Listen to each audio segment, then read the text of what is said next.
Bonjour à tous et bonne année 2026. Alors, qui dit nouvelle année, dit aussi les 1 an de mon podcast aujourd'hui. Donc voilà, ça fait déjà 1 an que je vous partage ma passion en postant mensuellement un épisode sur le cinéma et vous êtes toujours autant à m'écouter. Alors déjà, merci pour ça parce que ça fait plaisir. Je pensais pas faire autant de podcasts et que ça dure autant de temps. Je pensais même pas non plus continuer cette année, mais finalement, je me suis dit que c'était pas mal. 12 épisodes n'étant pas assez suffisants pour dire tout ce que j'ai à dire, je me suis dit pourquoi pas. Donc bienvenue dans la saison 2 de mon podcast sur le cinéma.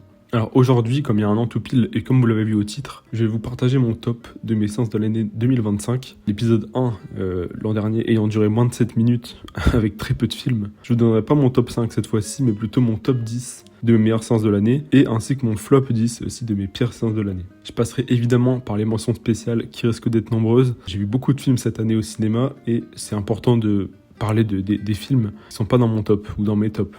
Donc comme je disais, j'ai été beaucoup de fois au cinéma cette année. Ça a été assez conséquent pour moi, avec un total de 146 séances sur 12 mois, donc ça fait quand même pas mal de séances par mois, entre 10 et 15 je dirais. Alors la majorité ayant été vue au Pâté, juste à côté de chez moi, d'autres dans des cinémas plus indépendants, et enfin quelques-unes en festival. Donc c'est vraiment un peu... c'est la première année où je vois autant de films, et dans autant d'endroits différents, et c'était aussi des films très différents à chaque fois. Enfin, il y a à noter que j'ai découvert plein de films au cinéma cette année, qui sont pas sortis en 2025, qui étaient sortis il y a 10, 20, 30, 40, 50 ans, donc j'en parlerai pas ici, vu leur nombre et leur place dans mon top, parce qu'il y a beaucoup de films sortis il y a longtemps, qui sont dans mon top 10, et je me suis dit ça sert à rien d'en parler, sachant que c'est pas sorti cette année au cinéma. Mais si ça vous intéresse, tout figure dans ma liste top séance 2025 sur Letterboxd. Tout est en public, tout est dans l'ordre. Il y a tous les films vraiment que j'ai vus cette année dans l'ordre que j'ai aimé. Donc si vous voulez un peu plus de détails sur ces films, n'hésitez pas à les regarder sur Letterboxd.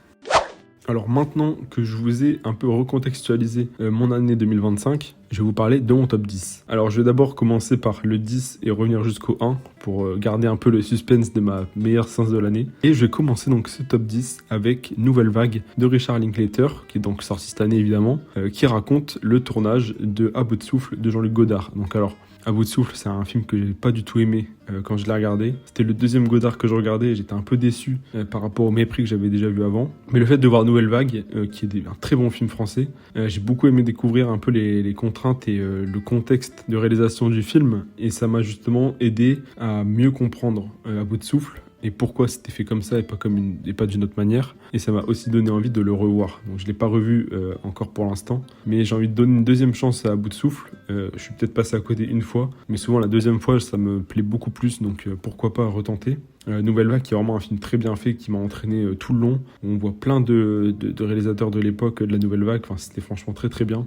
Pour un cinéphile, un film sur le cinéma, c'est forcément un bonheur à regarder. Et franchement, la Nouvelle Vague, je conseille pour ceux qui ont vu À bout de souffle. Vaut mieux l'avoir vu pour comprendre le contexte et pourquoi ce film existe. Mais franchement, la Nouvelle Vague, c'est une de mes meilleures séances de l'année.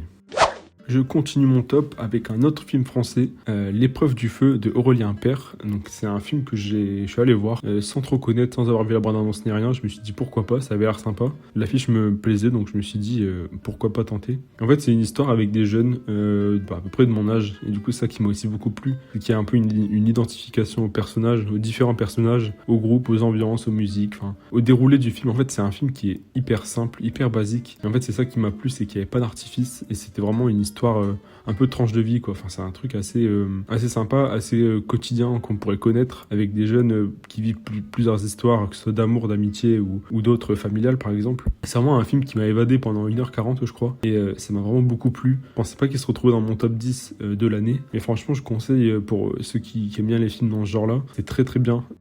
Pour changer un petit peu, je passe maintenant au film de zombies avec 28 ans plus tard à la 8ème place de Danny Boyle. Alors 28 ans plus tard, c'est la suite de 28 jours plus tard et de 28 semaines plus tard. Deux films que j'avais vus auparavant, pas forcément dans l'ordre. D'abord vu 28 semaines plus tard, j'avais ensuite rattrapé 28 jours plus tard pour aller voir 28 ans plus tard. Bon, ça fait beaucoup de chronologies différentes. 28 ans plus tard qui se découpe en 3 films, le prochain sortant dans 2 semaines, un peu moins de 2 semaines maintenant, à l'heure où je vous parle. Donc 28 ans plus tard, c'est un film avec des zombies, une apocalypse zombie, comme dans les films précédents. Le post-apocalyptique étant un de mes genres préférés, j'ai beaucoup aimé et j'étais sûr que j'allais aimer.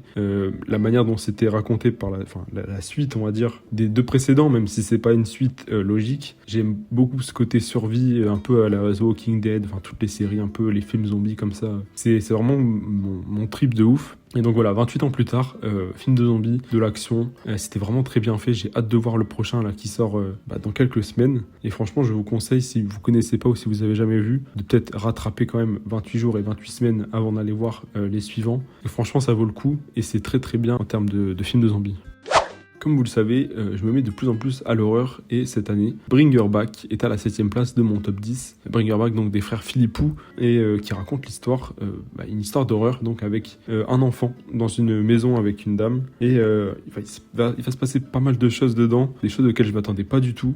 J'avais tout de suite été intrigué par l'affiche et par le titre, tout simplement. Je crois pas avoir vu la bande-annonce, mais ça m'avait suffi à aller voir le film au cinéma. Alors c'est assez dur à regarder entre guillemets, dans le sens où il y a beaucoup de body horror, genre que j'aime beaucoup aussi au cinéma. Bring Her Back, donc franchement je conseille pour ceux qui aiment bien le body horror, l'horreur en général. Franchement j'ai des plans qui sont restés gravés dans ma rétine, tellement que c'était impactant à regarder. Franchement très très grosse surprise, je m'attendais pas à autant aimer un film d'horreur en plus au cinéma. Enfin franchement l'expérience était très cool. On ressort de là un petit peu le ventre secoué, mais franchement c'était très sympa. Donc pour ceux qui veulent le rattraper, n'hésitez pas. Place au top 6 avec un film qui a fait beaucoup parler de lui, Sirat d'Oliver Lax. Donc c'est un film que j'attendais beaucoup, j'en avais entendu beaucoup parler. Et encore une fois, c'est le genre de film où l'affiche et le titre me suffisent à aller m'intéresser. Et le fait d'aller le voir au cinéma, c'est un film vraiment, je m'attendais pas du tout à ce qu'il se passe ça. J'aime bien un peu découvrir au hasard des films. Et en fait, c'est assez décrié dans le sens où ça passe ou ça casse. Il y a beaucoup de gens qui aiment bien, beaucoup de gens qui aiment pas. Personnellement, j'ai trouvé la première heure un peu ennuyante. Je me demandais un peu ce que je foutais là. Mais franchement, ça bascule à peu près à la moitié, je dirais. Et où tout change, vraiment tout l'univers change, tout ce qu'on a vu avant change. C'est franchement très sympa à voir. Pour les films qui me mettent mal à l'aise, c'est un parfait exemple. Franchement, j'ai passé un trop bon moment dans la salle de cinéma. La musique est incroyable, franchement la BO est très très bonne. Il y a des plans magnifiques dans un désert, le montage pareil, c'est vraiment un très bon film que j'ai aimé découvrir, que je suis content d'avoir aimé. Et franchement, c'est peut-être pas adapté à tout le monde, mais je conseille vraiment de regarder Sirat, film qui a fait beaucoup parler de lui quand même. Et donc voilà. Place au top 5 maintenant avec le plus gros blockbuster de l'année. Je parle évidemment de Avatar, de Feu et de cendre de James Cameron. C'est un film que j'attendais pas forcément, étant donné que j'ai rattrapé vraiment Avatar 1 et 2 un mois avant. Le 1, je l'avais déjà vu il y a très longtemps, je me rappelais plus du tout. Le 2, j'ai beaucoup aimé quand même aussi. Le 3 au cinéma, c'était quelque chose quand même d'incroyable. Je suis allé le voir en 4DX.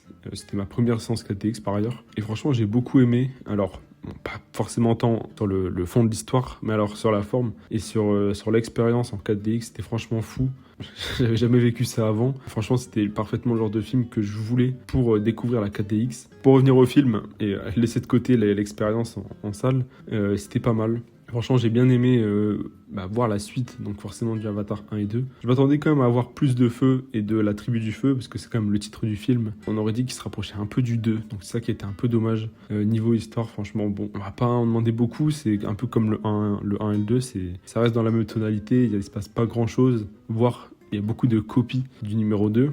Mais franchement, rien que pour l'expérience, pour le temps qui est passé hyper vite, malgré le fait qu'il dure 3h17. J'ai beaucoup aimé me plonger dans cet univers vraiment à fond dans la salle de cinéma. Donc franchement, voilà, Avatar, je pense que c'est le plus gros film de l'année pour l'instant, qui se trouve donc à ma 5e place. Maintenant, je vais vous parler du dernier film d'une saga que j'ai découvert cette année. J'ai rattrapé tous les films pour aller voir celui-là au cinéma. Je parle de Mission Impossible The Final Reckoning de Christopher McQuarrie. Mission Impossible qui est une saga donc, que j'ai découvert en très peu de temps cette année. J'ai rattrapé les 7 premiers films pour aller voir le dernier en salle. Chose que je ne voulais absolument pas rater. Franchement, Tom Cruise, c'est un de mes acteurs préférés. La saga Mission Impossible, pareil, c'est une de mes sagas préférées. Et voir le film en salle premium en plus, je me rappelle, c'était vraiment très bien. Et même si c'est pas le meilleur de la saga, c'était incroyable de voir enfin un Mission Impossible sur grand écran, étant donné que j'avais découvert les autres chez moi. Et là, c'était fou, le temps est passé super vite. Et j'ai beaucoup aimé ce film d'action, forcément, avec Tom Cruise, qui clôt la saga, normalement, Mission Impossible. Donc voilà, qui se trouve à ma quatrième place quand même, parce que c'est vraiment un film que j'ai beaucoup aimé. D'une saga que j'ai beaucoup aimé, donc forcément, ça joue et ça fait monter le film très haut. On rentre maintenant dans le top 3 avec un gros film aussi. Je parle de Une bataille après l'autre de Paul Thomas Anderson, qui est un film que j'attendais quand même pas mal, avec un DiCaprio forcément au top de sa forme. Une bataille après l'autre, donc qui est un film assez humoristique, mais pas forcément. Enfin, c'est pas axé comédie, mais c'est assez drôle dans un film d'action. Donc franchement, le mélange que Paul Thomas Anderson arrive à faire à chaque fois me plaît beaucoup. J'avais vu quelques autres de ses films et franchement je crois que celui-là reste comme mon préféré. Mais c'était pas mal de voir un film aussi gros et aussi bien, enfin sur grand écran, c'était quand même assez fou de le découvrir enfin en salle. J'ai beaucoup aimé l'histoire. Pareil, l'humour qui est quelque chose que j'aime beaucoup. Et plus généralement, la forme du film qui est vraiment très très bien faite, avec évidemment, je pense, à la course-poursuite dans ces routes assez dodues, si je puis dire. Franchement, voilà, j'ai beaucoup aimé le dernier film donc, de Paul Thomas Anderson, sorti cette année. Et franchement, j'ai hâte de voir déjà le reste de sa filmo et ses prochains projets. Maintenant, je vais vous parler d'un film qui n'est pas sorti au cinéma cette année, mais que j'ai eu la chance de découvrir au cinéma. Je parle de Frankenstein de Guillermo del Toro. J'ai pu bénéficier de 2 places au Grand Rex pour le découvrir en avant-première avec l'équipe du film. Je remercie encore une fois Gabin s'il passe par là. J'y suis allé avec Charlotte, on a découvert ce film incroyable sur grand écran. Le Grand Rex en plus, c'est pas n'importe quel cinéma, c'était franchement très cool pour une première séance là-bas. J'ai beaucoup aimé ce film.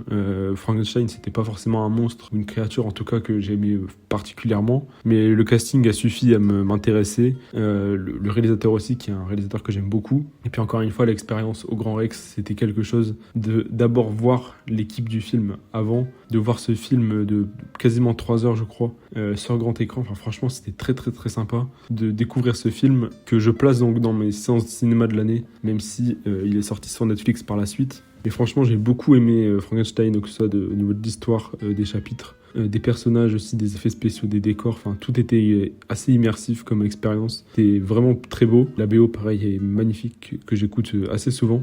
Donc voilà, franchement, elle mérite son top 2. Enfin, il mérite son top 2 plutôt. Maintenant, je vais vous parler du top 1. Maintenant, nous sommes à ma meilleure séance de l'année. Si vous avez vu pas mal de films cette année, vous pouvez sûrement l'avoir deviné. Je vais parler de Sinners de Ryan Coogler, qui est un film que j'ai découvert sans avoir vu les bandes annonces, sans connaître l'histoire. Juste encore une fois, le titre, les acteurs et l'affiche, c'est vraiment ce qui me suffisait à aller le voir. En n'ayant pas vu la bande annonce, on a forcément la plus grosse surprise en étant en salle, avec forcément l'histoire en général, mais plutôt au niveau du plot twist.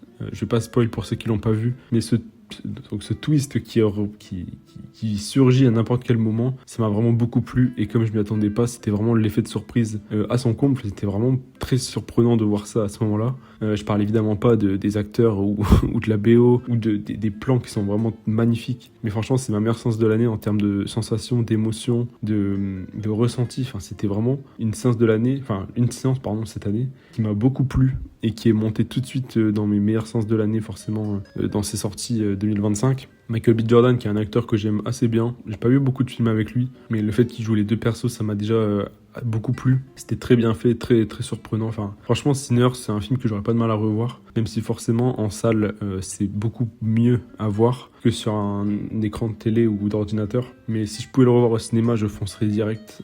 C'est vraiment ma meilleure séance de l'année. 5 sur 5, direct. J'ai pas hésité. Peut-être un peu excessif pour certains, mais franchement, j'ai bien kiffé, et c'est pour ça qu'elle se trouve à la première place de mon année 2025.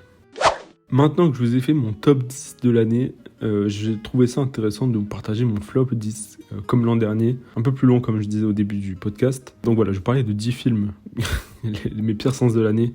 Ça me fait rire, rien que de revoir ce que j'ai vu. Ça ne parlera pas forcément à tout le monde, étant donné qu'il y a beaucoup de trucs pas connus ou méconnus. Mais globalement, c'est des films nuls que j'ai découverts et que j'aurais du mal plutôt à revoir.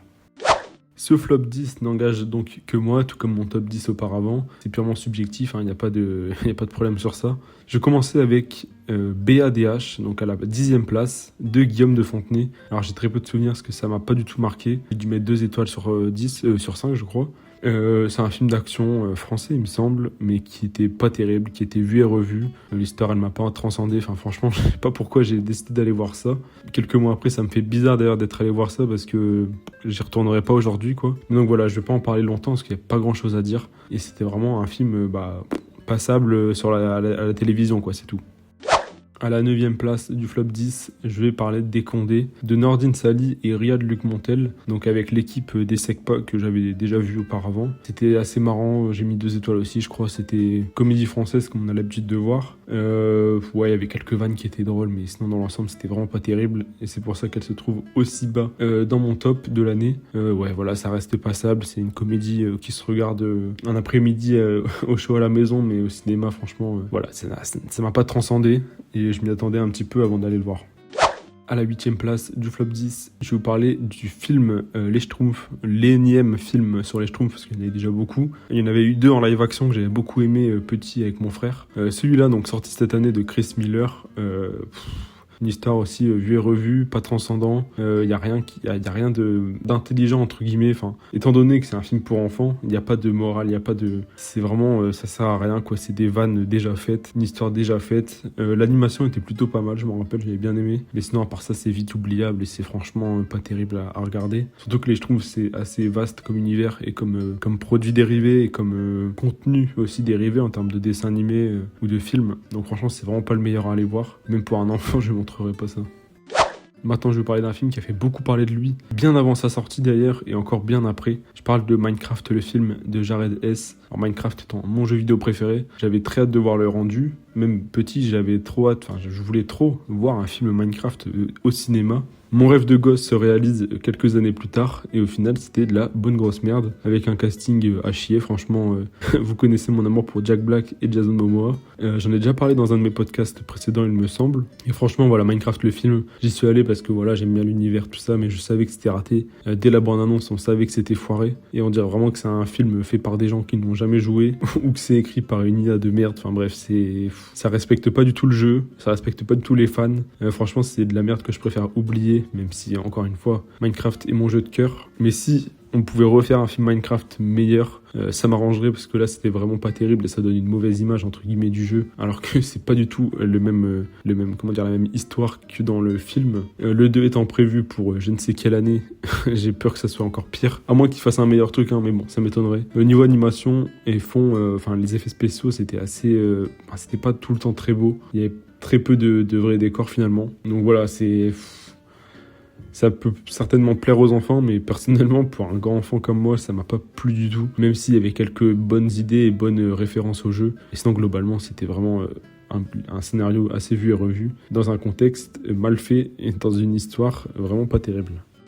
On monte encore plus dans les films de merde avec Blanche-Neige de Mark Webb. Il me semble en avoir déjà parlé dans un de mes podcasts, mais voilà, c'était franchement pas terrible. Blanche-Neige, je crois que j'ai vu le Disney il y a très longtemps quand j'étais petit. Le live action, je savais que ça allait être éteint. Rien contre le casting, à part Gal Gadot par exemple. Mais Rachel Zegler s'en sort plutôt pas mal. Les nains, ils auraient carrément pu prendre des vraies personnes au lieu de tout faire en CGI. Parce que franchement, ils sont immondes au possible et ça dessert pas du tout la cause du coup des personnes atteintes de nanisme. Mais franchement, c'était vraiment pas beau. Le jeu d'acteur était pas tout le temps bien fait. Et c'était globalement de la merde à chier, quoi. Enfin, excusez-moi pour l'expression, mais c'est pas un film que je reverrai. Et les live-action, franchement, ça m'en dégoûte carrément. Quand tu vois que tu touches à des Disney, des films d'animation qui perdurent dans le temps depuis des années et que tu fais un film comme ça aussi mauvais, franchement, j'ai pas les mots. Enfin...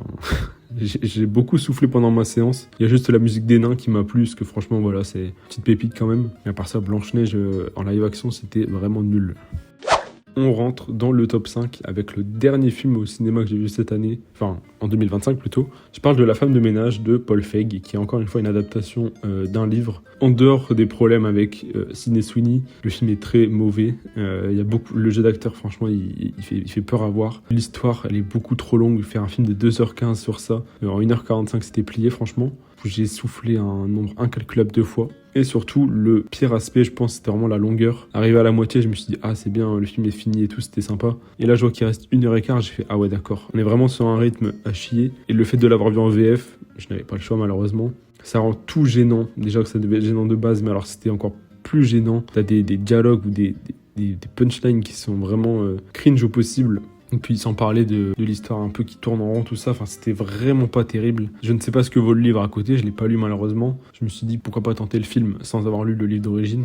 Peut-être que je le lirai un jour parce que son succès m'étonne et m'intrigue. Mais alors l'adaptation, on pouvait s'en passer clairement. J'ai mis 1,5 sur 5.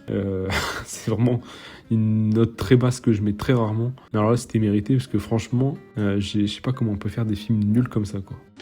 On continue dans ce flop 10 avec un autre film d'horreur, enfin si je peux appeler ça de l'horreur parce que c'était plutôt de la merde. Je parle de I Know What You Did Last Summer, le reboot de la saga qui porte le même nom, sorti dans les années 80-90. Alors il y a eu plusieurs films avant, il y en a eu 2 ou 3 je crois, et c'est un peu l'histoire classique du film d'horreur où il y a un mec qui revient un an après pour buter tout le monde. Le film est fait par Jennifer Kaytin Robinson, j'avais oublié de le préciser, et franchement c'était nul. Je m'attendais à un truc à peu près bien, sans avoir vu les précédents. Et en voyant ça, je me suis dit, ah ouais d'accord, on est sur quand même un film d'horreur de merde comme on sait les faire quoi. Je me suis dit en sortant, pourquoi pas voir les autres, les précédents peut-être qui sont meilleurs, tout ça. Et au vu des notes moyennes, en fait on est sur la même came de film. Donc je sais pas si je les regarderai un jour parce que ça m'a pas du tout transcendé. Ou plutôt aussi ça m'a marqué mais dans le mauvais sens, donc c'est pas terrible quoi. Mais alors c'est vraiment un film, il n'y a pas plus classique que ça en film d'horreur quoi. C'est les screamers qui font un petit peu peur toutes les 10 minutes et puis c'est tout quoi. On est vraiment sur la base de la base avec un casting franchement pas terrible. Enfin, je sais pas pourquoi je suis allé voir ça. J'aime bien laisser des chances à des films des fois, mais alors là c'était vraiment un bon gros flop. On rentre dans ce top 3 avec 3 films français. Alors j'adore le cinéma français, il n'y a aucun souci là-dessus. Mais des fois il y a des flops, forcément, ça arrive, surtout quand c'est des comédies françaises. Le top 3, commençant par Jeune Mère, des frères Dardenne. Alors c'est 2 frères qui font du cinéma depuis très longtemps, qui sont assez âgés maintenant. Je connaissais pas du tout et ils ont fait 1 ou 2 films assez connus. Je m'y intéresserai un peu plus tard par la suite. Donc voilà, Jeune Mère, ça raconte l'histoire d'une sorte de foyer autour de jeunes filles qui sont devenues mères assez jeunes, enfin assez tôt dans leur vie. Donc le sujet est intéressant, hein, je dis pas. Mais alors la forme est nulle à chier. Le jeu d'acteur, j'ai jamais été aussi gêné dans une salle de cinéma. C'est pour dire, des fois l'acting, je me dis mais attends, mais c'est une vanne. C'est vraiment, c'était horrible à regarder. Les répliques qui tombaient à plat, enfin c'était franchement terrible à voir. C'est un des rares films dans ma vie où j'ai quitté la salle avant la fin. J'ai dû quitter au bout de, je sais plus, 45 minutes, 1 heure. Enfin, c'était trop horrible. C'était trop long. Je me suis dit, mais je vais pas rester autant de temps dans cette salle. Donc, je suis parti avant la fin. Étonnamment, j'étais le seul dans la salle, donc j'aurais dû me douter qu'il y avait une douille quelque part. Mais alors, ouais, Jeune Mère, je sais pas ce qu'ils ont fait. Je pense qu'ils devraient arrêter le cinéma. Parce que s'ils ont fait des bons films, vaut mieux pas entacher leur carrière avec des films mauvais comme ça. Même si, encore une fois, le sujet reste très, très important et peut-être pas assez vu au cinéma. Le top 2 de cette année, c'est Certains l'aiment chauve de Camille Delamarre, un film qui a fait un peu parler de lui à cause de sa nullité exemplaire. Alors c'est un film avec Kev Adams, Michael Youn, Ryan Bensetti et Chantal Latsou, donc franchement c'est le casting de rêve. Alors j'ai rien contre, indépendamment, hein. Mais alors les mettre dans un film ensemble, c'était vraiment terrible à voir. Le jeu d'acteur était nul. L'histoire en elle-même, le synopsis tenant sur le fait qu'il y a une personne qui perd ses cheveux et elle va se faire quitter, enfin c'est vraiment le scénario de con quoi, c'est vraiment très nul. Je suis allé le voir parce que j'ai perdu un sondage sur Insta où il y avait 2 films de merde, c'est mon compte qui a voté pour aller voir celui-là, donc je me suis tapé ce film de merde au cinéma. Heureusement que je ne paye rien parce que j'aurais été assez dégoûté de payer 10 balles pour ça. Mais voilà, donc Certains l'aiment chauve, franchement c'est un film à éviter. De toute façon c'est tout dans le titre et dans le casting, hein, c'était vraiment pas terrible. Il y avait peut-être 2-3 vannes drôles, mais encore c'est même pas des rires quoi, c'est des petits soupirs de nez, c'est vraiment la base de la base. Je ne conseille vraiment pas. Enfin, le plus gros flop de l'année pour moi, c'est un film que j'ai vu en avant-première au cinéma. C'était Il n'y a pas de réseau de Édouard Pluvieux avec Gérard Jugnot et d'autres acteurs dont je n'ai pas les noms. C'était de la merde. C'est une sorte de Maman j'ai raté l'avion français dans une forêt. C'est vraiment terrible comme histoire. Les vannes n'étaient pas drôles du tout. Alors quand je dis pas drôle, j'ai jamais vu un film aussi pas drôle. Gérard Jugnot, j'aime bien, c'est un acteur que j'aime bien. J'aime assez bien en général, mais alors je sais pas ce qu'il foutait là-dedans, mais c'était vraiment nul. C'est des trucs vus et revus avec des enfants donc qui essayent de parer des sortes de méchants un peu, enfin c'était vraiment nul et c'est copié-collé un peu sur Maman j'ai raté l'avion, qui est lui au contraire vraiment un très très bon film. Mais alors pour le coup il n'y a pas de réseau, j'ai jamais vu un film aussi nul, même à des enfants je montrerai pas ça, c'est pour dire à quel point c'est nul. Et donc voilà, c'est mon top, ma pire séance de l'année avec 0,5 sur 5. Il a toujours été en bas. Il a pas bougé de place. Hein. Il est là depuis que je l'ai vu. Et franchement, c'était très très très nul. C'est vraiment la comédie française à chier à son paroxysme. Enfin bref, c'était un film que j'aurais préféré éviter. Mais que je me suis dit, bon, pourquoi pas, peut-être. Maintenant que je vous ai partagé mon top 10 et mon flop 10, qui d'ailleurs j'espère vous ont plu et vous ont peut-être surpris ou étonné dans mes choix, je vais vous parler maintenant de mes mentions spéciales. Je me suis rendu compte dans mes mentions spéciales, donc j'en ai choisi 5. Sur les 5, il y a 4 films français, donc comme je disais auparavant, j'aime beaucoup le cinéma français et j'aime bien le mettre en valeur et en avant, c'est pour ça qu'il figure forcément dans ces mentions spéciales. Il n'y a pas d'ordre, je les ai mis dans un ordre particulier, mais en vérité il n'y en a pas, c'est vraiment juste une liste quoi, de mentions spéciales. Et je vais commencer avec L'inconnu de la Grande Arche de Stéphane Demoustier, donc un film que j'ai vu il n'y a pas longtemps au cinéma, qui parle d'architecture. C'est sur la Grande Arche donc à Paris, avec l'histoire autour de cet architecte des pays nordiques, il me semble, qui va postuler pour construire, pour participer à l'appel d'offres, quoi, et qui va gagner, et qui va donc voir son projet se réaliser. Alors c'est un film dont j'avais un peu entendu parler, et beaucoup en bien, en vrai. Et même si je suis pas fan d'architecture, je me suis dit pourquoi pas, ça a l'air pas mal. Il y avait des acteurs que j'aimais bien dans le film, donc je me suis dit pourquoi pas essayer. Et ça m'a beaucoup plu, voir tout le parcours de cet architecte qui galère à faire parler de son projet, étant donné qu'il est pas français non plus, c'était compliqué à cette époque. Donc j'ai oublié de le préciser, mais c'est inspiré d'une histoire vraie, hein. Forcément c'est une sorte de biopic entre guillemets sur cet architecte dont j'ai oublié le nom. Mais franchement voilà, même si on n'est pas fan d'architecture, c'était très sympa à regarder et très instructif. Ça m'a appris beaucoup de choses sur ce métier, sur l'œuvre en général et sur l'histoire de cet architecte. Donc franchement, voilà, je conseille L'inconnu de la Grande Arche.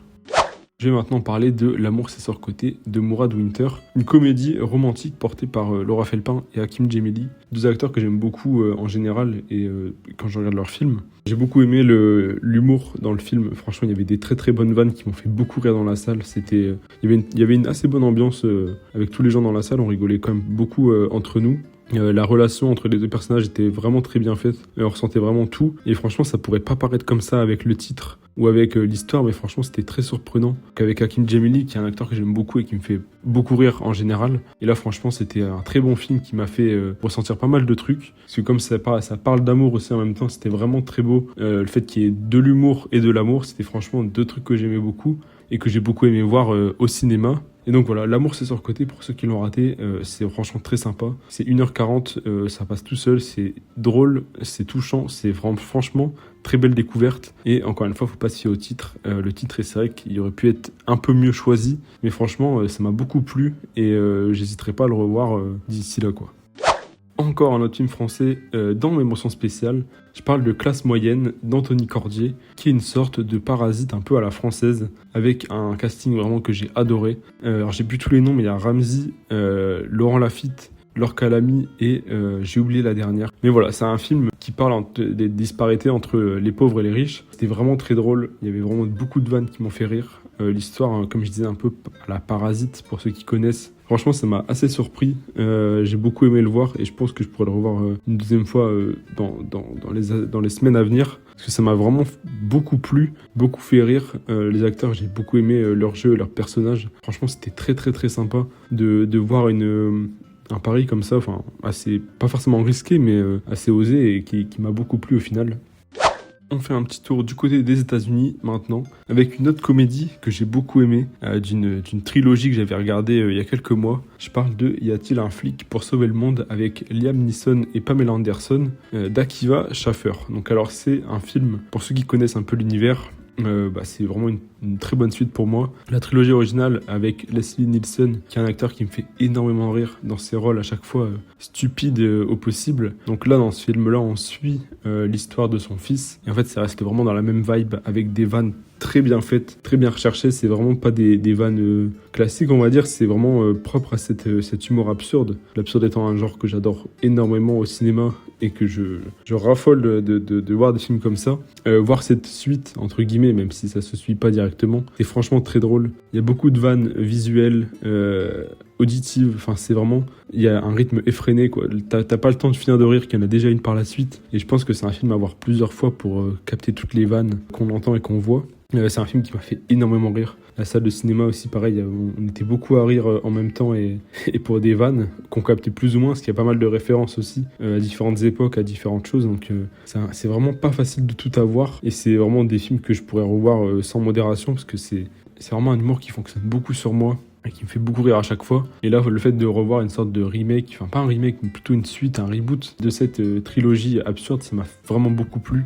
J'attendais beaucoup et ça m'a vraiment comblé. Enfin, c'était vraiment très très fun et j'ai beaucoup ri pendant cette séance de cinéma. On finit ces mentions spéciales avec un film dont j'ai parlé plusieurs fois, notamment dans le précédent podcast de décembre. J'ai parlé de L'âme idéale d'Alice Vial, le film dans lequel j'ai figuré il y a un an avec ma pote. Je voulais le mettre ici, pas seulement parce que j'ai figuré dedans évidemment, mais parce que j'ai beaucoup aimé voir ce rendu un an après et découvrir vraiment cette histoire assez originale qu'on n'a pas forcément l'habitude de voir au cinéma, le thème de la mort étant pas tellement tout le temps représenté, surtout au cinéma français, avec un acteur que j'aime beaucoup, Jonathan Cohen, qui me fait beaucoup rire à chaque fois, Magali Lépine Blondeau, qui m'a aussi beaucoup plu dans son jeu, que je ne connaissais pas du tout, mais dont j'ai hâte de voir ses prochains projets. Franchement, ça m'a beaucoup plu. C'était assez émouvant. C'était drôle en même temps. Enfin, c'était touchant et drôle. Ouais. C'était comme pour l'amour, c'est surcoté, quoi. C'est une comédie romantique qui se déroule donc au Havre, qui m'a beaucoup plu, que j'ai beaucoup aimé découvrir et que j'hésite à revoir d'ailleurs au cinéma. Mais franchement, voilà, c'était une très bonne comédie qui parlait de sujets quand même assez importants et assez tabous. Donc voilà, c'était vraiment pas mal. C'est déjà la fin de ce podcast, donc j'espère que mon top 10 vous a plu, mon flop 10 aussi. Je conseille évidemment d'aller voir les films de mon top 10, le flop 10 étant à vos risques et périls, quoi. Et à mes mentions spéciales que j'insiste vraiment, j'en ai mis que 5, mais j'aurais pu en mettre 10 ou 15. Mais c'était franchement que des films que j'ai beaucoup aimé découvrir au cinéma, et même plus généralement. Cette année, cinéma a été très importante pour moi. J'ai découvert beaucoup de choses. J'ai découvert des nouveaux acteurs, nouveaux réalisateurs. Enfin, franchement, c'était une année assez riche en contenu. J'essaierai d'aller autant de fois au cinéma chaque année maintenant pour me tenir au courant de l'actualité et des dernières sorties. N'hésitez pas à me partager aussi vos top 10 ou vos flop 10 si vous avez vu beaucoup de films au cinéma cette année, ou alors si c'est un top 3, un flop 3, enfin n'importe. Je serais carrément intéressé et curieux d'avoir vos avis et vos ressentis sur les sorties de cette année, avec les gros blockbusters ou les plus petites sorties. Franchement, j'aime beaucoup partager et échanger sur les films plus ou moins récents. N'hésitez pas également à aller voir sur mon Letterboxd la liste complète de mes séances de l'année, mes 146 séances rangées dans l'ordre de la meilleure à la moins bonne, avec, comme je disais au tout début, les films sortis il y a quelques années déjà. Assez frustrant d'ailleurs de ne pas pouvoir en parler ici, mais c'était vraiment une année très très riche pour moi de découvertes en tout genre. Comme d'habitude, n'hésitez pas à aller vous abonner à mon Insta SML Productions et mon Letterboxd SML Movies, où je suis vraiment très actif là-bas. J'espère que ce premier podcast de l'année et de la saison 2 vous aura plu et on se revoit en février pour un autre podcast.